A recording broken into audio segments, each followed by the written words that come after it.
Navigate this, Jeremiah 42. Ito raw yung mga tao na insincere ang request, Sister Alice. Yung kunwari, kasi ang problema, Sister Alice, ito problema ito, Sister Edith.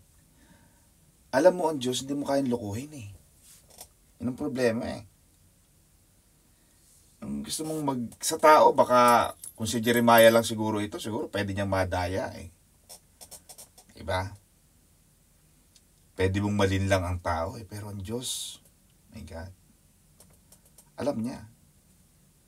Natatandaan mo si Balaam, sabi na, di ba, propeta si Balaam, sabi ng Panginoon, binayaran siya ng hari, sumpain mo lang ang Israel, babayaran ka namin ng malaking halaga. Si Balaam, propeta ng Diyos yan Pag propeta ka ng Diyos, dapat above reproach ka Hindi ka pwedeng may tama, hindi ka pwedeng may sablay.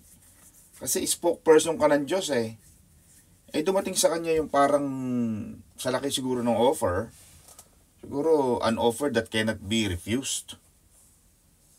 Sabi ni Balaam, mahal na hari, hindi ko pwedeng sumpain ng sino mang pinagpala ng Diyos.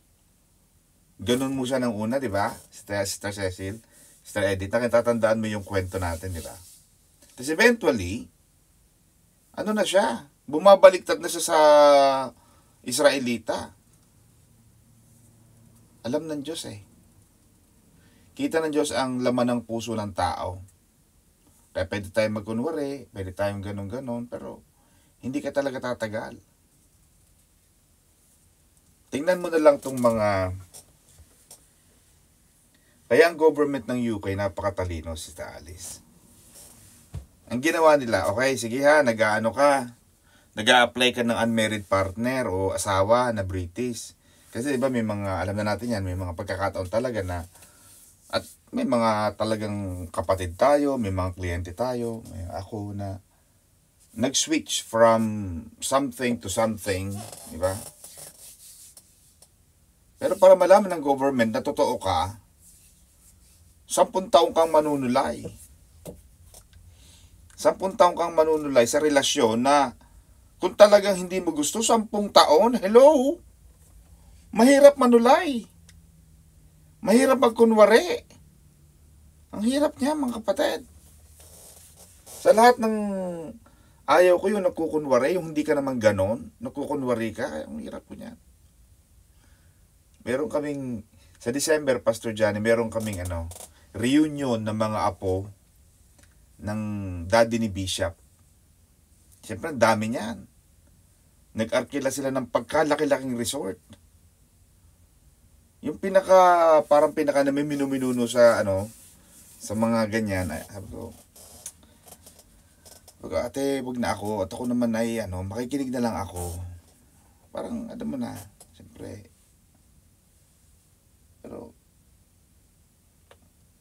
mahirap magkunwari. Mahirap magyabang. Mahirap magbalat kayo ng isang personalidad na talagang hindi ka ganon. Mahirap. Yung nasabi nilang keeping up with the Joneses. Kung ano ka, ganun ka. Para wala kang, hindi ka stress. Diba? Masarap mabuhay nung relax. Yung hindi mo kailangang baguhin ang pagkatao mo dahil ganon. Ganon ka Kaya ang Panginoon, mas gusto niya, totoo. Itong mga taong ito, mga kapatid, nagkunwa-kunwari sila. Pero, buo na ang desisyon nila. Kaya hindi ako basta-basta nag-a-advise. Kaya ako, ang advice ko may bayad. Lahat yan. Kahapon may kliyente ako, Sister Alice, attorney, please. Nasunugan kami ng bahay, sumabog ang bulkan. Dumating ang ganitong bagyo, ano ba kami? Sabi ko, pasensya ka na kasi Hindi ka naman, siyempre at Sister Alice, itong aking kinabubuhay. Alam ka namang wala na akong kinita.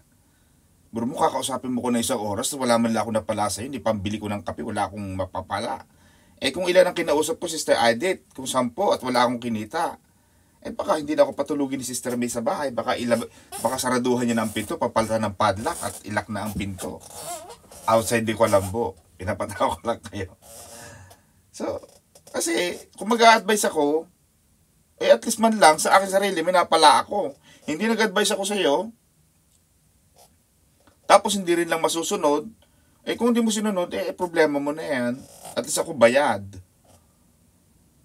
Tsaka ang mahirap dyan, Sister Ali, siyempre mahirap pag hindi ako binabayaran. Yung gabay ko, hindi ako masyadong, kumbaga, I stand on my advice eh. Lagi akong liable to errors. I could be sued. Could be taken to court. Mahirap ang payo, mahirap ang trabaho ng nagagabay, ng nag-a-advise. Eh, nanghingi sila ng advice sa Panginoon, pero nakalimutan nila yung ginawa ni Moises. Pag binasa mo, Sister Edith, yung nasa Exodus 33:15, sabi ni Moises, "Then Moses replied, Lord, if you are not going with us, please don't make us leave this place." Nakalimutan nila yung lead eh. Nakalimutan nila yung ganong ritual, ganong regular na ginagawa. Nakalimutan nilang gawin yung palaging ginagawa ng leader nila. Si Moses, he is the man. Ang daming revelation, ang daming mga ginawa ni Moises na walang nakagawa. In fact, pag tinignan mo mga Jewish, ngayon, dalawa lang tao ang kinikilala nila, Moses and Abraham.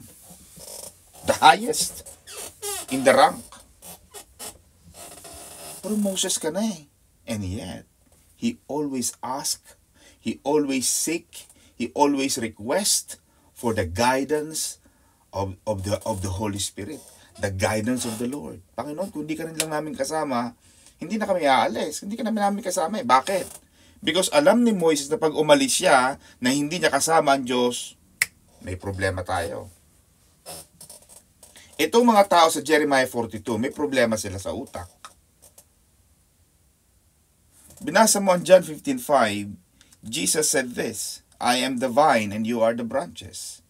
The one who remains in me and I remains in him. So dapat, vice versa, ang remain. Kapag ikaw ay nanatili sa akin, sabi ng Panginoon, at, dapat kasama yung at pa na yun, Sister Edith, dapat hindi lang ikaw yung nananatili sa Diyos. Dapat sabi ng Panginoon, at ako nananatili sa iyo. Dapat pareho, swak. Hindi yung ikaw lang yung nagmamahal, tapos yung minamahal mo, hindi ka naman pala mahal. Eh di sala. Di ba? Alam mo yung pinuntura mo, tapos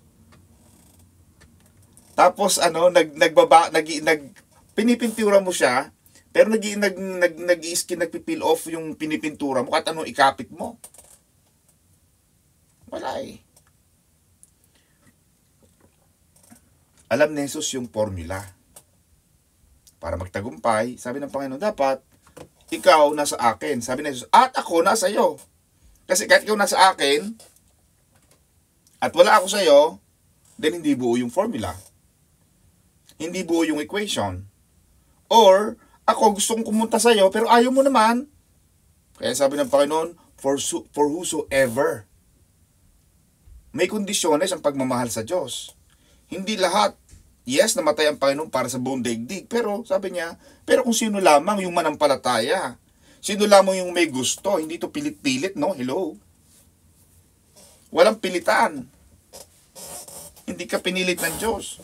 Hindi tayo pinilit ng Diyos because ang sabi ng Panginoon, I want you to love me with all your heart.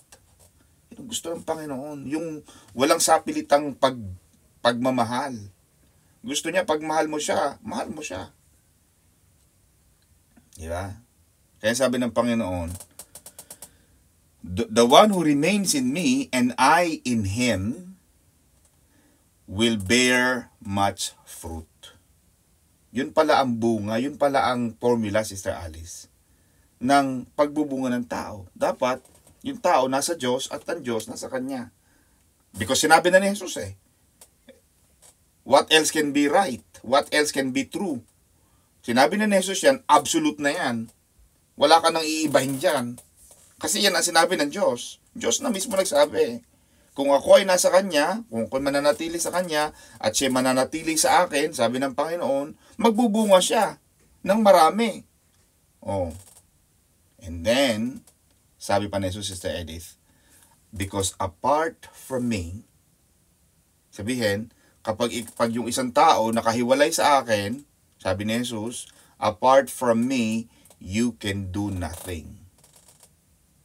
Bakit ka pa nagtatanong? Nagtatanong sila, tapos hindi rin lang susunod, hindi mo kasama ang Diyos, then therefore, you are heading for a doom. Kaya yung kanta nila, alam mo Sister Alice, siguro kinakanta nila yung, do we know where we going to? Alam mo yung kanta, sinong kumanta no? Sister Eddie. Yung hindi mo alam kung saan ka patutungo, dapat. Kaya, Diana? Diana Ross. Ayan. Diba? I know where you going to. Oh, yan ang alam, hindi nila alam kung saan sila patungo Maganda yung banat. Ano kaya magiging kapalaran ko sa UK? Kasi bihasa tayo sa ganyan di ba? Yung pakikipagsapalaran, yung kapalaran, yung palad. Kaya di ba, nagdo-drawing tayo, Ellis, yung kamay mo may M. Ibig sabihin, mayaman ka. Pag tinignan mo lahat ng tao, lahat M ang nakasulat. Wala namang S, wala namang X, wala namang T. Lahat M. Kaya ang tao, sa palad. Tinitingnan ng palad, kapalaran. Kaya gulong ng palad. Nakikipagsapalaran. Dahil hindi natin alam kung ano mangyayari. And by reading that, Sister Alice, naalala ko yung kanta natin. Just because He lives, I can face tomorrow. I don't know what the future holds, but what I know is, I know who holds the future. Hindi mo alam Anong alam natin? Ang alam natin is now. Ang alam natin is just now. Pero mamayang 10 o'clock ng gabi, 11 o'clock, you don't know. It's only Him. Because He sees the bigger picture of life.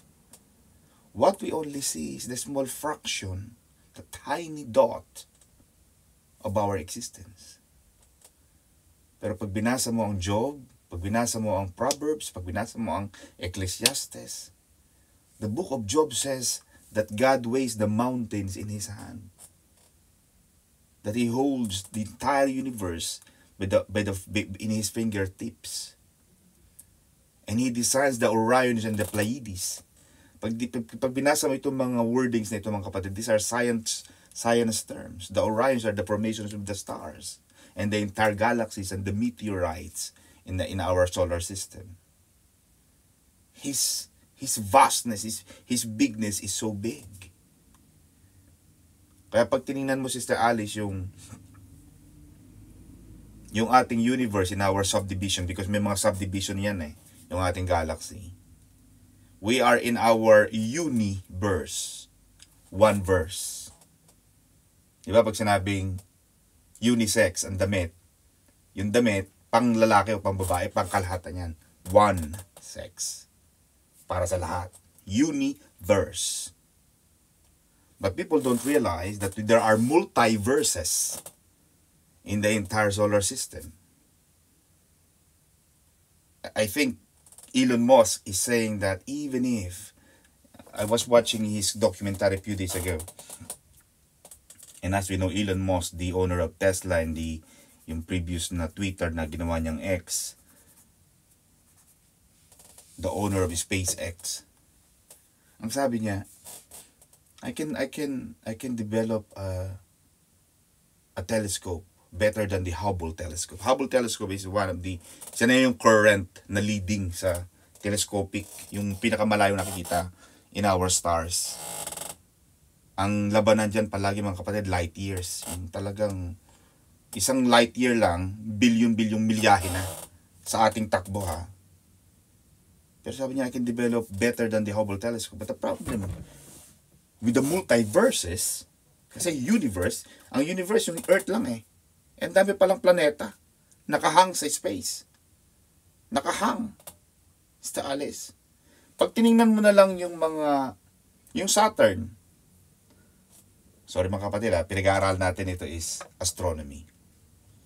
Yung mga absent sa astronomy, baka hindi nyo narinig sa mga teacher nyo kasi absent kayo. Yung Saturn, may ring siya, di ba? Science says, Sister Alice, that all the ring around Saturn, these are all small rocks, meteor.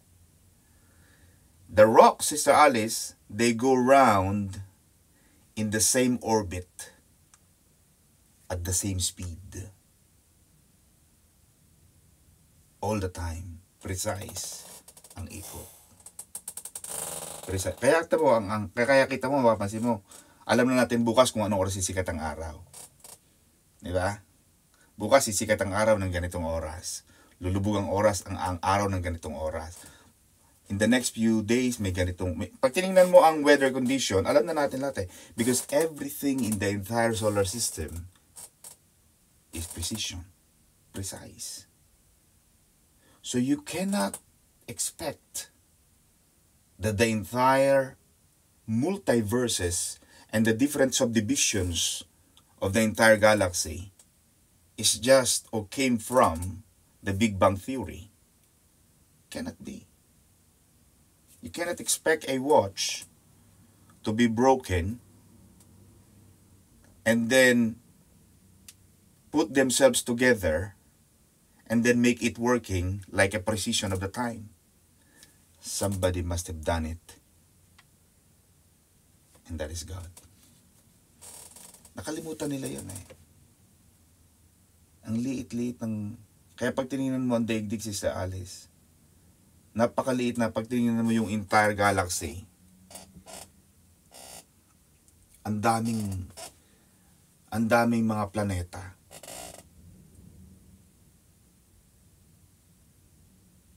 In fact, when there was an astronaut who was on the Apollo 11. Sabi niya, when we pass through Earth, kasi lumampas na sila sa iba't ibang mga planeta eh. Sakay sila sa spaces sa Apollo 11. When we pass through Earth, we saw that the Earth is a tiny dot.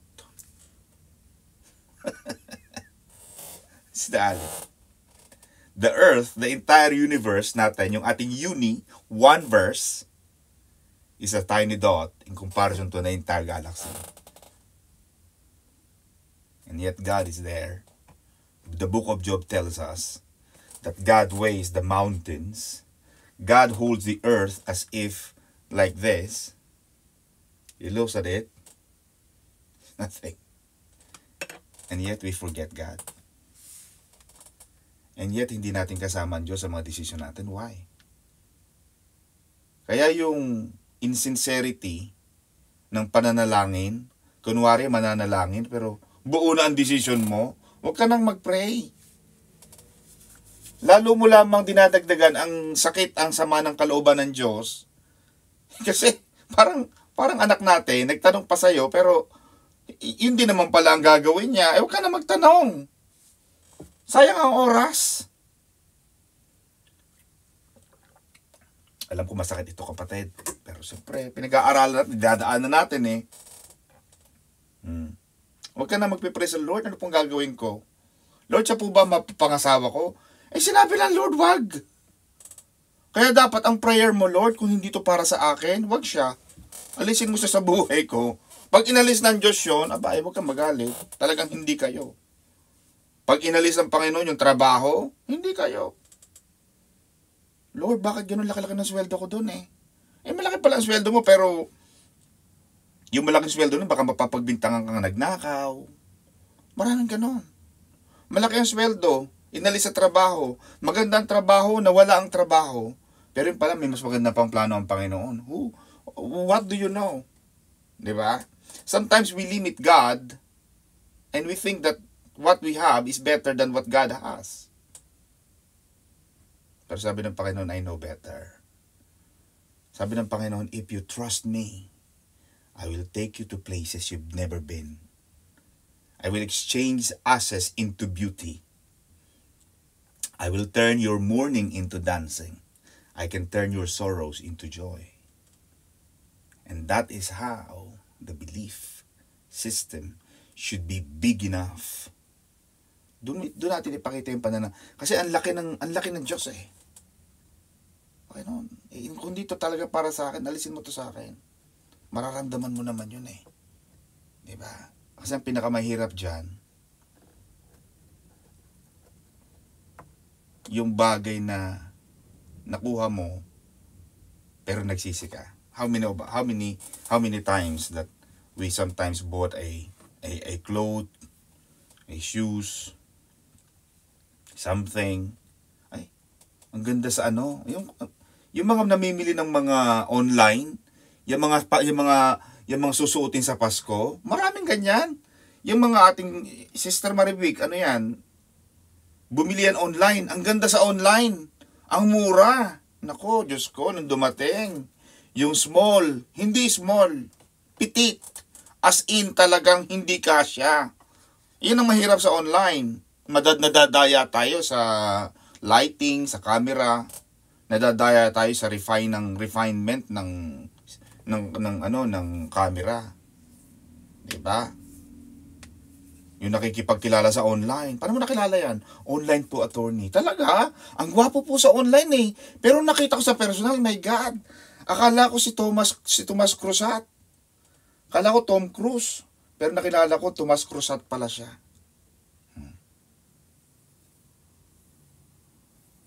Ang pangalan po niya kasi Sunshine eh. Yung palang totoong pangalan niya, Asuncion. O anong kaya mo niyan? Kaya, pag nagtatanong ka sa Lord, at sinabi ng Lord na, tama na. Kaya di ba sabi palagi, Sister Arlene, our God, the God that we serve, He is the God, He is the beginning and the end. So, Diyos siya ng pasimula at Diyos siya ng katapusan. Pag tinapos na ng Diyos yan, tinuldo ka na ng Diyos yan, huwag mo nang tanggalin yung tuldok. God put a period for a reason because loves you so much. Baka sa pagtanggal mo ng tuldok, lalo ka lang masaktan. Pag binasa lagi natin, mga kapatid, tingnan mo nangyari kay Hezekiah. Hezekiah was the man. He was considered one of the best kings in Judah, in Israel. Diba? Binasag niya, sinira niya yung mga rebulto na pinagawa ng kanyang ama na hari. And then as we all know, as the story unfold, he got sick. He had a disease. And God said to Isaiah, go to Hezekiah and told him he is about to die. Correct? Sa galing ni Hezekiah, Lord, ano pa naman yan? Di ba naman, Lord, naglingkod ako sa iyo? Di ba, Panginoon, ang ganda-ganda ng mga ginawa ko, ang dami kong contribution, ang dami kong ginawa sa bayan mo, Panginoon. Bigyan mo, accept mo naman ako. Huwag mo naman akong patayin agad. Di ba? Umalis na sabi ni Isaiah, ay siya, mahal na hari, itong pinapasabi ng Diyos. Iligpit mo na ang mga dapat mong iligpit, ayusin ang dapat ayusin, kainin mo ng lahat ng makakain mo, at lumagay ka na sa tahimik, malapit ka nang mamatay. Umiyak siya. Magululi siya sa Lord. Di ba? Bago umalis si Isaiah, bumalik ulit siya, pinabalik ng Panginoon si Isaiah. Isaiah, narinig ko ang panalangin ni Hezekiah eh. Sige, balik ka sa kanya, dagdagan ko ng 15 years. Di ba? Pero alam mo, Sister Alice, pag talagang, kaya maganda yung panalangin ni Pastor Saldi kahapon sa akin. Hindi ko pa alam ang nangyari kaya anong nangyari kay Mami Bebang, kay Lola Bebang. Pero wag tayong matakot mamatay. Bagamat, of course, lagi natin gusto ang buhay, pero kung 95 years old ka na, 97 years old ka na, diba? Wag mo nang, Panginoon, sana po'y mabuhay siya ng 150 taon. Bakit? Pagka oras na, go. Huwag ka nang pabalik-balik. Si Hezekiah, Sister Mercy, nag-15 years siya. Tuntua siya. Lord, thank you. Alam ko, nag-treat siya eh. Tuntua siya. Sa buhay niyang 15 years, Sister Alice, nagkaanak pa siya. Nakabuntis pa siya. Nabuntis niya asawa niya. Ang naging anak niya ay si King. Sino ang naging anak ni Hezekiah? Walang magugugel. Manase. Yeah? Alam mo bang sa lahat sa kasaysayan ng Biblia, King Manasseh was considered to be the most evil king ever. Di ba? Kung alam ni Hezekiah na yung buhay na dadagdag sa kanya ng Panginoon na 15 years will produce him the most evil king in the entire history of humankind. Sabi niya, Lord, sige, kuhanin mo na lang ako. Huwag na lang. Diba? Kaya minsan yung prayer, mag-iingat ka.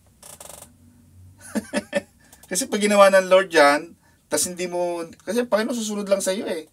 Kahit ayaw ng Lord, pero pag ginusto mo talaga, kasi ang tao pag gusto talagang hindi maliklikan eh. Di ba yung Tower of Babel? Nakita ng Panginoon pagbaba, mukhang posible ah. Pwede mangyari, makarating sila rito sa langit kasi ginusto ng tao. Pero buti na lang, sabi ng Panginoon, dapat may gawin ako.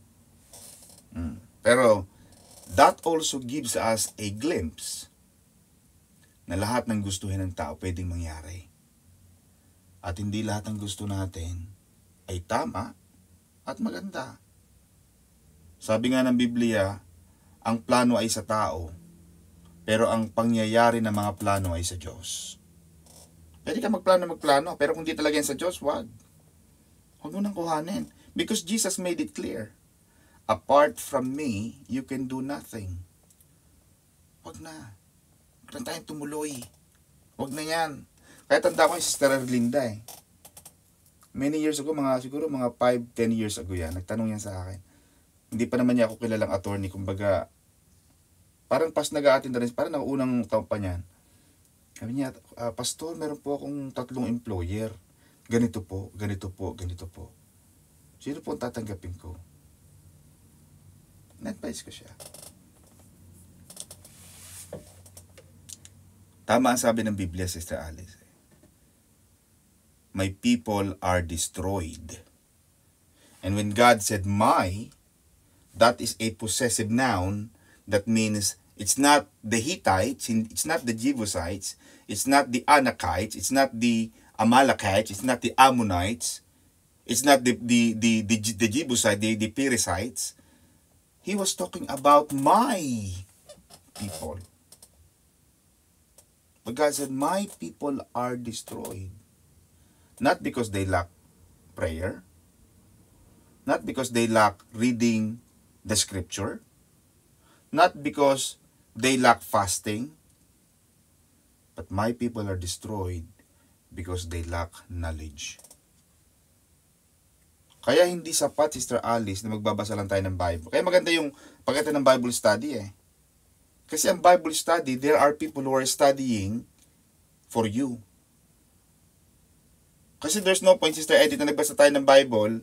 Oh, ito sabi ng Bible, ano? Tapos hindi natin naiintindihan. Wala. Hindi siya magiging kapaki-pakinabang yung salita ng Diyos because we only read it without understanding the content. Kailangan maunawaan natin not only reading the word, pero kailangan understanding, comprehension. Kung tayo ay busy sa trabaho, hindi na nga tayo nakakapag-devotion yata, hindi na yata tayo nakakapag-quiet time, pero hindi ka pa nangyayari ng Bible study, may problema tayo. Because sabi ng Bible, faith comes from hearing and hearing. So, hindi lang hearing once. The Bible made it specifically, faith comes from hearing and hearing the word. After hearing and hearing, dapat may comprehending, may understanding. Pag hindi mo naunawaan yung salita ng Panginoon na, sabi ng Panginoon kay Joshua, "Have I not commanded you, be strong and be courageous? Do not be afraid. Do not be discouraged." Joshua 1:9. "Do not be discouraged, for the Lord your God is with you wherever you go." Wow, ang sarap nun. Sister Edith. Yung sinabi din ng Panginoon sa iyo na kahit saan ka pumunta kasama mo ang Diyos. Yun ang maganda. Huwag kang aalis nang wala ang Diyos. Kaya nung si Bishop nagtanong yan Bishop was working in Aramco. He was an accountant ng Aramco. Arab American Oil Company. Laki na sweldo ng Bishop. Lahat nun nagsa-Saudi pa Pero nagtanong ulit sa Panginoon. Sabi, "Panginoon, aalis ulit ako." Kasi in church noong 1980s, medyo maliit pa tayo Wala pa naman itong mga ganito Diba? Kailangan kong suportahan ng church. Kasi wala pa naman nag-o-offering. Mga tao naman noon, mga taga-probinsya lang. Wala namang mga kitang malalaki yan. Kung ano-ano lang. Mga siguro papaya, minsan mga atis ang dinadala sa amin. Kumbaga yun ang mga tithes nila noon. Ito talagang hindi. Alam mo, pagbukas ni Bishop ng Bible, sabi niya, "Panginoon, bigyan mo sa akin ng Biblia. Ng ano ang gagawin ko, Panginoon, sa buhay ko. Ako ba'y magsa-Saudi pa?" Alam mo na, ito ang sinabi ni Bishop. Alam mo, anak, ang nabuksan kong Biblia, Isaiah 52 verse 7. Tanda ni Bishop. Si Bishop, pag tinanong mo yan, Bishop, ano po ang pinakapaborito niyong Bible verse? Isaiah 52:7. Kasi ito nabuhay sa kanya. Ang sabi niya, pagbukas niya ng Bible, "Anong pagkaganda sa mga bundok ng mga paa niyaong nagdadala ng mga mabuting balita, na naghahayag ng kapayapaan, na nagdadala ng mga mabuting balita sa ikabubuti, na nagtatanyag ng kaligtasan, na nagsasabi sa Siyon, ang iyong Diyos ay naghahari." Yun ang nabuhay kay Bishop. Kaya hindi na siya umalis. Malaki ang kita niya Pwede niya sabihin na, "Lord." Kaya ngayon, kaya nung bata pa kami, si Pastora nasa main church, si Bishop ang naging pastor, kasi hindi pa naman siya pastor talaga noon, ang Bishop, pastor pa lang siya, kinuha niya yung bundok. Kaya pag nagpunta kayo ng Pilipinas, hanapin mo yung Anilao proper. Yun ang bundok natin sa mountain. Yun ang church natin sa mountain top. Ang tawag doon sa kanila, hilltop. Kasi yun nga nabuhay sa kanya, Isaiah 52. Nasa mga bundok. Talagang sinunod niya. Kaya, sabi niya, sinunod ko ang Panginoon. Ang sarap nun, mga kapatid. Deuteronomy 31 verse 8. "The Lord Himself goes before you. He will be with you. He will never leave you nor forsake you. So do not be afraid or be discouraged." Maganda na laging nauuna ang Diyos. Kasi ang lakas ng tao, laging kulang. Pag hindi mo kasama ang Panginoon, huwag kang aalis. Now, ang pag-usapan natin, Sister Alice, paano natin malalaman na tayo ay, ano ang dapat natin gawin? Kasi pinag-uusapan natin yung kasama natin ng Panginoon Di ba? At minsan sa pagdidesisyon natin ay hindi natin alam. Itong mga taong ito, nagtanong sila sa mga danger na pupuntahan nila sa Egypt. Kaya, ang isang lesson, Sister Edith, na itinuturo sa atin ng Panginoon dito, huwag ka nang magtatanong sa Diyos, pero alam mo naman, secretly in your heart, na talagang ang susundin mo yung gusto mo pa rin. Maraming ganon. Nagpe-pray na parang, "Sana Lord, itong gagawin ko Pinagbe-bless, ang ipinagpe-pray, yung ginawa na o yung gagawin na niya. Hindi na siya nagtatanong sa Lord, "Lord, ano po ang gagawin ko? Ano po ang tama?" Ang pinagpe-pray nila, "Lord, ito ang gagawin ko. I-bless mo to." Sa halip na dapat itanong sa Kanya na, "Panginoon, ano po ang ginagawa nyo?" Kasi alam natin, Sister Edith, Pag ginawa na ng Diyos yun, ibig sabihin, blessed na yun. Hindi mo na kailangang itanong kung blessed o hindi. Kasi ginawa na ng Diyos eh. May ginagawa na ang Panginoon eh. Yun ang dapat nating i-discover. Lord, ano po ang ginagawa niyo sa buhay ko? Ipaparamdam sa iyo ng Diyos yun. Hindi yung ipabe-bless mo sa Lord yung ginagawa mo. Na hindi ka naman nagtanong sa Diyos. Kaya lagi kong sinasabi, maganda kakampi natin ang langit sa mga malalaking desisyon. Mahirap na. Mahirap nang kalagin ang mga bagay na nakatali. Mahirap nang bunutin ang mga bagay na nakalubog. Mahirap nang bawiin ang kontrata kapag ikaw ay nakapirma na. Sa marriage certificate, magpakasal ng pakasal. Akala mo ginagawa mong laro. Aba, ay mahirap. Lalo na kung may mga ekta-ektarya kang lupa at mga mansyon, mga lupain, mga kayamanan na naka-time deposit. Mahirap. Huwag pirma ng pirma. Bakit? Abay, pag nakapirma ka na, binding na yan. Kaya dapat kakampi mo lagi ang langit, kapatid. Laging humingi ng tulong sa Diyos.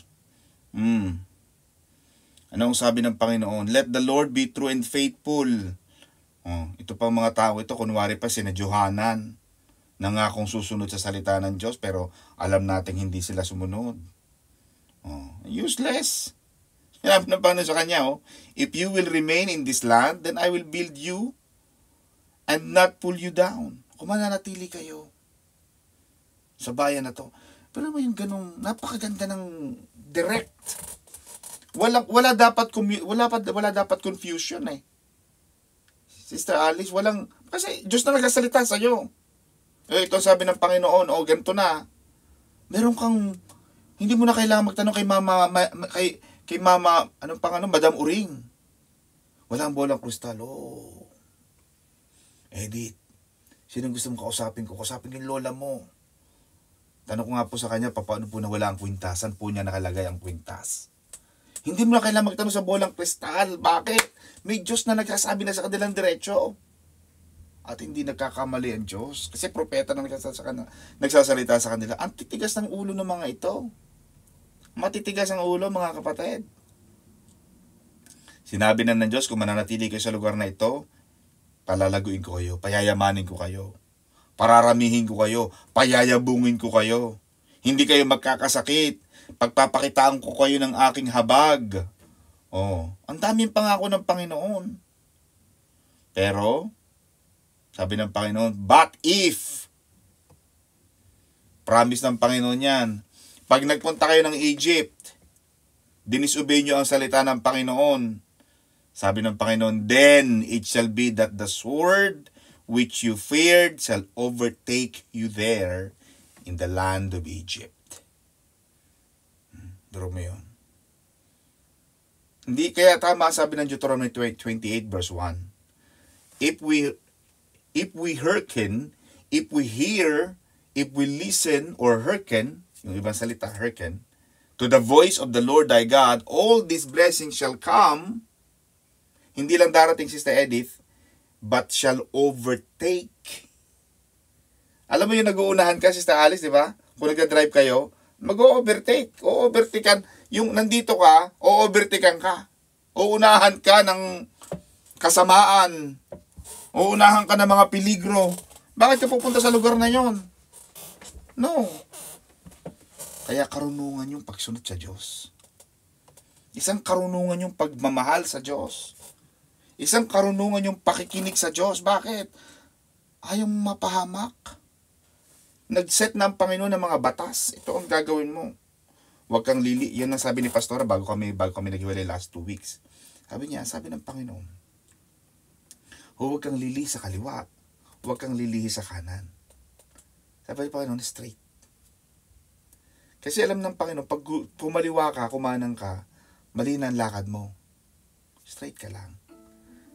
Kaya sabi ng Panginoon, mga kapatid, kaya sabi ng Panginoon is, then it shall be that the sword which you feared, mga kapatid, alam ko lumalampas ako, Pastor Johnny, I'm on my 39th minute. Then it shall be that the sword which you feared shall overtake you there in the land of Egypt. Kaya they paid for the price of their unbelief. Yung kawalan ng pananampalataya.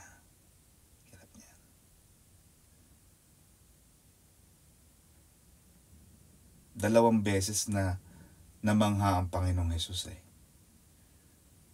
Yung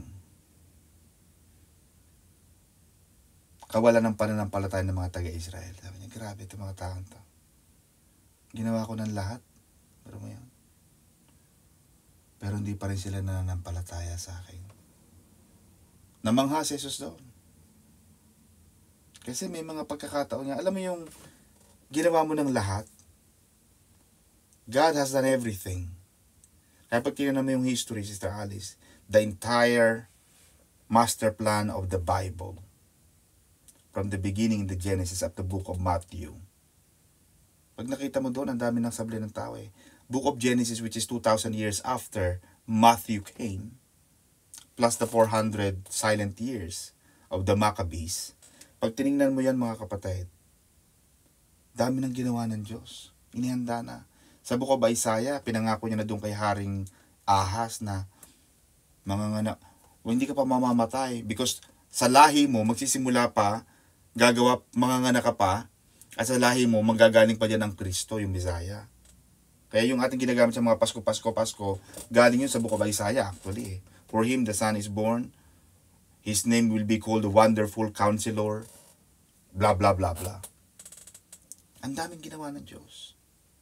Nagpakita ng Diyos ng mga stars. Diba? Yung mga Magi's.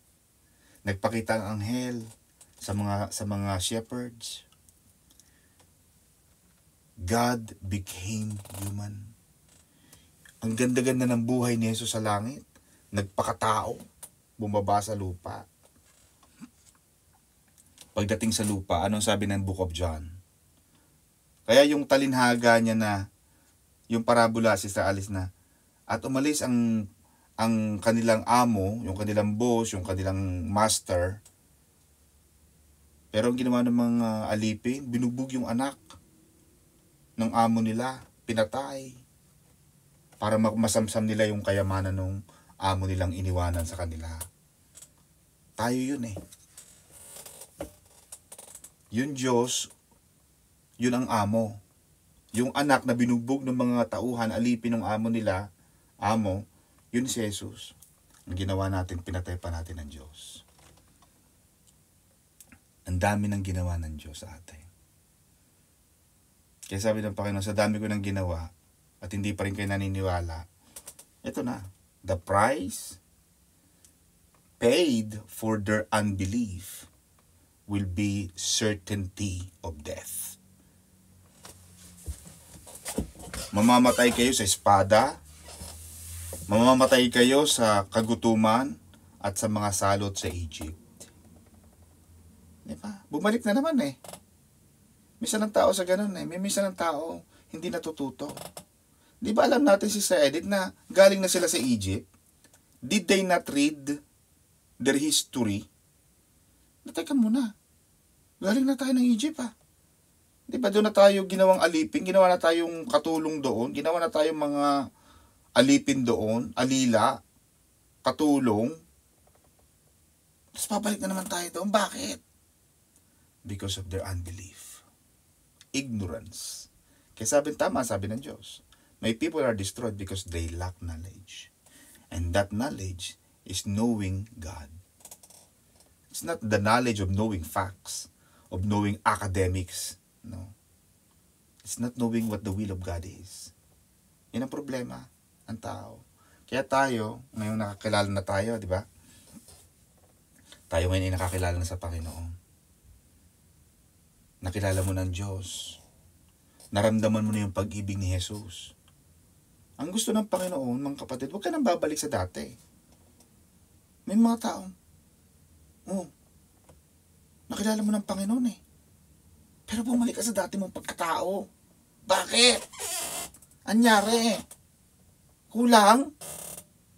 Kaya may kasabihan, Sister Charmy, ang pinakamalakas na iyak daw sa impyerno, yung mga taong nag-backslide. Kasi nakilala mo ng Panginoon eh. Tapos, tumalikod ka pa sa Kanya, ay, ang hirap niyan. Diba?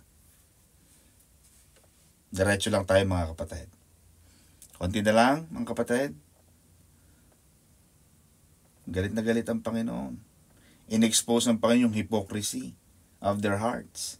The Lord has said concerning you, O remnant of Judah, do not go to Egypt. Know certainly that I have admonished you this day, for you were hypocrites in your heart. So yung ipokrito, hindi yun masamang salita. Sinasabi sa Bible eh.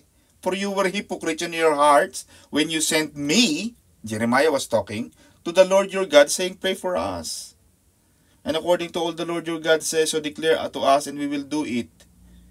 And I have this day declared it to you, but you have not obeyed the voice of the Lord your God, or anything which he has sent you by me. Now therefore, know certainly, tiyak, absolute, that you shall die by the sword, by famine, by pestilence, mga salot, in the place where you desire to go to dwell. Diba? Ang tao ganun. Kaya ayaw ng Panginoon yung nasa Proverbs yun eh, na yung mga hayop, yung isinuka, kinukuha ulit. No. Change. Once you have met and once you have tasted the love of Jesus, the love of God, don't depart. Don't give up. Magpatuloy. Magmahal. Nakalagay yan sa Bible, Sister Gloria. Ang sino mong manatili hanggang wakas, siya lang maliligtas. Mga kapatid, do or die ito mga kapatid, dire-diretso lang tayo. Huwag tayo maging ipokrito. Amen mga kapatid. Kasi yung kawalan, yung pagiging dishonest nila, lalo lang nilang dinagdagan ang kanilang mga kasalanan. Stop asking God to bless what you're doing, but we have to find out what God is doing, because we know it's already blessed. Panginoon, ano po ang ginagawa niyo sa akin? Ano po ang plano niyo sa akin? Panginoon, pakita mo sa akin. Gawin mong lampara o ilaw ang salita ng Panginoon. Kaya nung sinulat ng isang psalmist, ang your word is a lamp unto my feet. Kasi yung nagsulat, nakalakad na yon. Naramdaman niya na yung salita ng Diyos made his steps clear. Kasi ang mahirap, hindi natin alam kung saan tayo pupunta eh. Yung lakad natin, hindi natin alam kung tama o mali. But when we have a lamp that guides us each step of the way, we may not know the whole length, but one step at a time, the lamp is there to illuminate our pathway. Yung salita ng Diyos ang magdadala sa iyo kung saan ang plano ng Panginoon sa iyo. Kasi hindi natin alam. Paano ba tayo lumakad, Sister Alice? Matatapos na ako, Pastor Jay. Worthy. Pag binasa mo ang Ephesians chapter 4 verse 1, worthy. Ibig sabihin, karapat-dapat. Ephesians 4:1, I therefore, the prisoner of the Lord, beseech you to walk worthy of the calling which you were called. Kailangan karapat-dapat yung paglakad. Tapat. Upright. Isaiah 57 verse 2.